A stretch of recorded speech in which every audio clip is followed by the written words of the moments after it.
I recently started using this very cool app called Coach's Eye. So I'm going to tell you a little bit about how that works.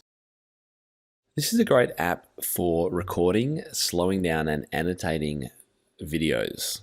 And this was originally developed for sport training by some US people in America.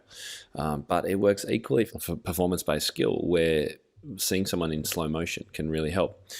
So this is a recording that I did of one of my students because what he was doing is not only did he have kind of a low wrist position, he also was collapsing on his first knuckle joint, which you'll see in this. So I'll just press play here to analyze. So if I just press the play button, so that's all in like any other video.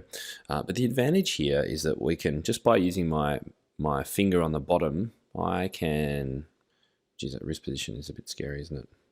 We can actually just go slowly through, and I want him to take notice of his left hand index and third fingers in particular when they play. So let's see if we can find a good spot where that happens. Like sort of here. It's kind of hard to see because his fingers are covering up the other fingers. Let's go along a little bit. All right, so you get the idea though. So I've just stopped there and you can see that the toolbar has shown up on the right hand side. So I'm just going to click here and we're just going to put a little box around this so that he knows where he needs to be watching. Okay, there you can see his second finger is really collapsing inwards. There's a few other cool tricks with this, but really that's one of the most important ones, and I've just zoomed in there so you can see exactly what's going on with his finger shape. So I really like this because it just lets you zoom in on the real fine points of something that's going on in your student's technique, and you might not be able to pick it up very easily with your naked eye, but with this app, fantastic.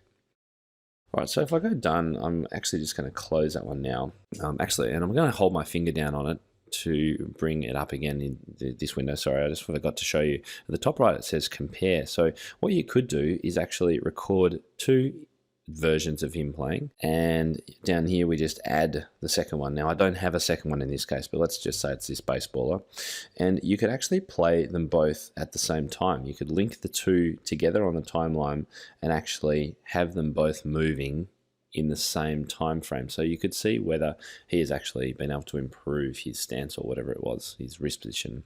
Okay, in this case, the fingers. So I hope that's given you a little bit of an overview of this app. Very cool. I've only just scratched the surface. It's probably, I think it's $5 or something like that, and there's add-ons that you can buy afterwards. But if you could see yourself using this, it's much better than the slow-mo apps. A lot of them slow-mo are fine and they're free, but they're very basic. This one allows you to annotate, but also do the comparison of the two, which I think is better. So I've used, as you can see here, Slow Pro as another one, but this is really a far superior option for you. Hey, just before you go, make sure you click here to subscribe, and we've got thousands of other videos all on the topic of music education and teaching, so make sure you check out some of those other ones here, and I'll see you in the next video.